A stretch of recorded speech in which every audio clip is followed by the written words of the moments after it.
Ask yourselves this question.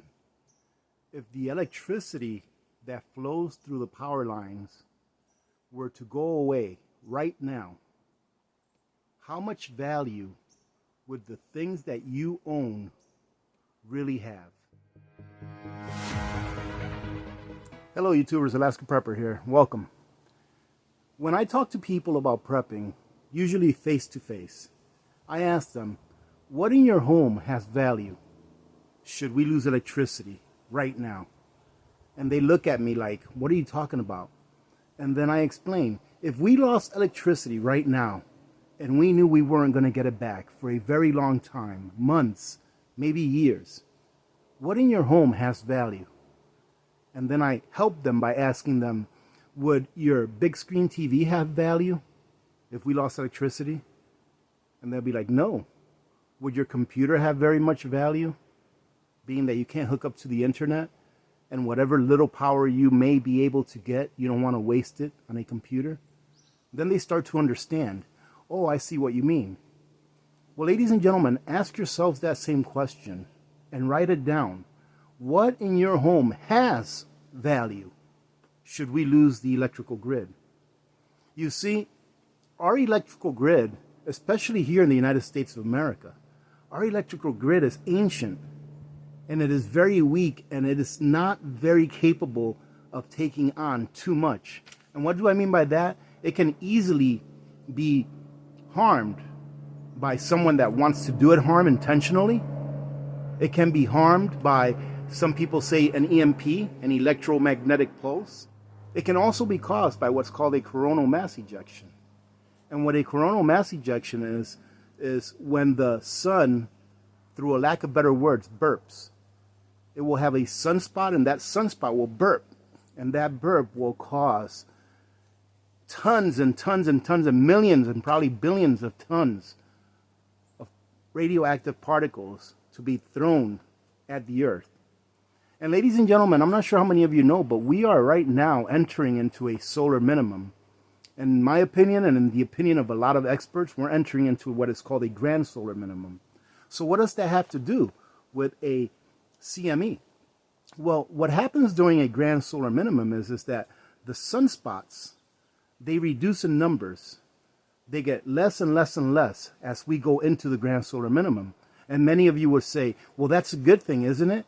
Because the less sunspots, the less of a chance there is that one of those sunspots will burn and send a CME towards the earth. Ladies and gentlemen, what happens during a grand solar minimum is that even though we have less sunspots occurring on the sun, the outer part of the Earth's atmosphere is reduced down to about 10 or 20% of what it normally was. I believe it's called the magnetosphere. All right, don't quote me on that, but I believe it's called the magnetosphere. And right now, the Earth's magnetosphere is at about 10 or 20% of what it normally is. What does that mean? That means that any radiation coming from the sun can get through a lot easier than it would have otherwise. Okay? So right now, our magnetosphere is very weak compared to when it's at 100%. Right now, it's maybe at a fifth of what it used to be. So if for some reason we do have a sunspot that burps and sends a CME towards the earth and it hits us, we will be a lot less protected, all right, from our atmosphere. Our atmosphere is what normally blocks all of the cosmic rays and all of the radiation that comes in from space. And right now we are a lot less protected than what we have been in the past because we're entering into a grand solar minimum, right? Now, I'm not going to get into the things that a grand solar minimum entails, like crops, not being as good, and the sun actually, even though the sun is weaker, it feels hotter, and all that kind of stuff. But the point of this video is, what do you have that has value should we lose electrical power? That's the point of this video. Have you taken an inventory of what you have? For example, do you think that a decent knife would have more or less value than a flat screen TV if your electricity went out for a long period of time? I think most people would say, yes, I would rather have that knife than that TV if I had no electricity. Does a full pantry have more value or less value during a grid down situation? Does a solar generator or solar panels have more or less value? These are the things that we want to think about when we're thinking about what kinds of things do we want to prep. I get plenty of emails with people asking, what should I be prepping? How much food should I be prepping? Should I be prepping this or that? And trust me, ladies and gentlemen, I love the emails because it keeps me on my toes. And every once in a while, I actually get to help someone. And that's a great feeling. But take inventory of what you have and assign it value or no value during a situation where maybe we won't have electricity. Look at the electrical problems that they're having in California right now because of all of the fires they're having, because of the heat waves they're having. So many people are using electricity at the same time that maybe they're not being able to keep up very well. Now just think what would happen if our electric grid went down. All right, ladies and gentlemen, having a deep larder will serve you well in any crisis. I think we've learned that in the last 6 months. But what other things do you want to have? What other things have you thought about stocking up on, ladies and gentlemen? Have you done an inventory of all of the things that you have? I've said it before that one of the ways that I like to preserve my wealth is by getting stuff, right? Getting stuff. And yes, ladies and gentlemen, you would be correct, all right? If you said that this wouldn't have very much value if we had a grid down situation that lasted years. It would have value after the crisis was over and after we rebuilt, but it wouldn't have very much value at all during a crisis like that, right? That's why I've always been a proponent of making sure that you have your bees of prepping first before you invest or consider preserving your wealth in precious metals. So make sure that you have your food, make sure that you have your medicine, make sure that you have self-defense. Just put yourself in a situation mentally where you say, okay, the lights are out and they're not coming back on. Let me go ahead and read a few statistics to you, ladies and gentlemen. And I don't mean this to be disturbing in any way, but I just want to read this to you because it's the truth, all right? It's time for those of you that can to start thinking about maybe moving out of real populated areas and into areas that are not so densely populated. I wanted to read to you a few statistics or a few numbers on some major cities in the U.S. And we'll start off with New York City. New York City has a population of about 8.6 million people, give or take, because a lot of people are leaving the city. I think on average about 300 people a day are leaving the city. Now, New York City is comprised of about 469 square miles, which leaves each person in New York City about 1,394 square feet of space. So for every person in New York City, when you divide the people into the number of square miles and then square feet, each person has about 1,394 square feet. And to give you an idea of what that looks like, it's about a 37 feet by 37 foot square. That's how much room each person in New York City has once you take into account the number of square feet that the city makes up and the number of people there. Now, that is a pretty dense ratio of people to space. Let me give you another example. San Diego has about 1.5 million people, 372 square miles, which leaves each person about 6,970 square feet. That's about a fifth or so, a little less than a fifth of an acre. Los Angeles, you have about 3,300 square feet per person. Chicago, you have about 2,500 square feet per person. Houston, Texas, about 7,200 square feet per person. Philadelphia, about 2,500 square feet. Dallas, Texas, 7,800 square feet. All right, ladies and gentlemen. Now, I'm not telling you this right now. What I'm going to tell you next, I'm not telling you this to say, look at me. No, because there's something else that we have to think about. Fairbanks has about 48.8 acres right? Fairbanks, or the North Star Borough, which is the borough that encompasses all of the small towns around Fairbanks, including Fairbanks. There's about 97,000 people in the North Star Borough, here around in the borough where I live. But it's a spans of about 2,125,000 square acres, or square miles, which comes out to about 48 acres per person. Now, like I said, this area has its own unique problem, which I'm going to explain to you here in a second. But why am I saying this? I'm saying this because, ladies and gentlemen, it's not just the loss of electricity that can cause mayhem, right? I believe that an economic collapse can also be just as devastating as the loss of electricity. Why is that? Because, ladies and gentlemen, money is how we interact. Money is how we trade value for value. If that is gone for a long period of time, how are we going to trade value for value? People are going to start panicking. People are going to start doing things that are bad just to survive. Crime is going to escalate probably in the hundreds and hundreds of percent. I mean, there's some cities right now that I just mentioned where crime has gone up over 100% since last year. And we haven't had any of those things. We've just had an economic downturn. In my opinion, we're in a depression right now. But we haven't had any of those things that I mentioned. We haven't had an economic collapse. We haven't had a CME or an EMP or any kind of power loss. And crime is already going up. Crime usually always goes up during an economic downturn. But in this case, I believe we're entering into a very deep depression that's going to last years. That is why I bring up the notion of maybe some of you thinking about moving out of the populated areas if you live in populated areas. All right? And then thinking about moving somewhere where there is a supply chain set up. Now, when I told you that here in North Star Borough, here in Alaska, period, it's not that great of a deal if something like that were to happen either. If a CME or an electromagnetic pulse, or if a credit freeze happened, here in Alaska, we would be really bad off.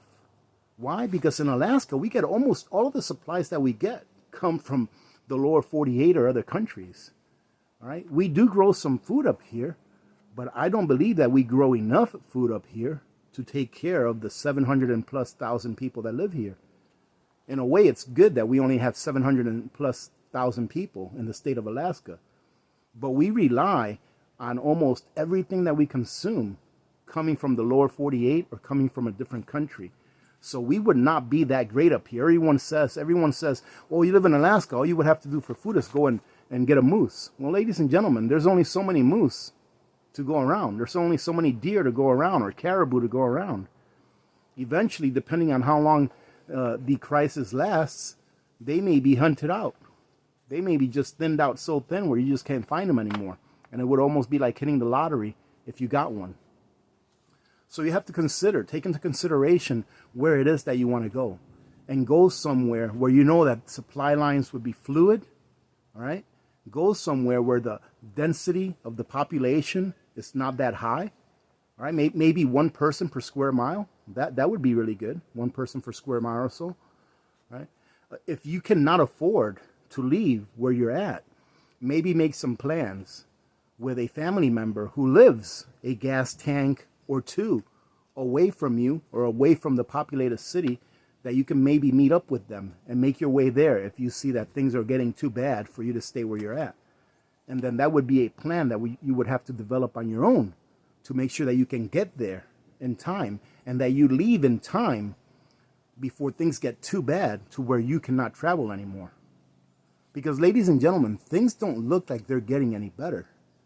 You know, this winter, I believe, is going to be pretty challenging. All right? I hope that I'm wrong, but with the things that are going on in our country and also in our world, I think that this winter is going to be pretty challenging. That is why I say continue to stock up. Don't care about what people tell you. Don't care what they call you. Continue to stock up. But think of those things that are going to have value for you in any situation.